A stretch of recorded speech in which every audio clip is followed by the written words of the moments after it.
സാമ്പത്തിക പ്രതിസന്ധി മറികടക്കാൻ മാൽദ്വീപിന് ഭാരതത്തിന്റെ കൈത്താങ്ങ്.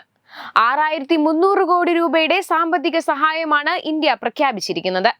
പ്രധാനമന്ത്രിയുമായി മാൽദ്വീപ് പ്രസിഡന്റ് മുഹമ്മദ് മുയിസും നടത്തിയ കൂടിക്കാഴ്ചയ്ക്ക് പിന്നാലെയാണ് സുപ്രധാന പ്രഖ്യാപനം.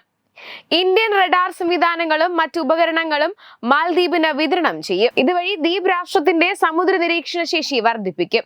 വ്യാപാരം, ഡിജിറ്റലൈസേഷൻ, ധനകാര്യം തുടങ്ങിയവ മേഖലകളിലെ സഹകരണം വർദ്ധിപ്പിക്കുന്നതിനുമുള്ള സുപ്രധാന നടപടികൾ ഉൾപ്പെടെ സമഗ്രമായ സാമ്പത്തിക സമുദ്ര സുരക്ഷാ പങ്കാളിത്തത്തിനായുള്ള ദർശനരേഖയും ഇരു നേതാക്കളും സംയുക്തമായി പുറത്തിറക്കി. വരും ദിവസങ്ങളിൽ രാജ്യത്ത് റൂപേ കാർഡിന്റെ ഔദ്യോഗിക ലോഞ്ചും നടത്തും.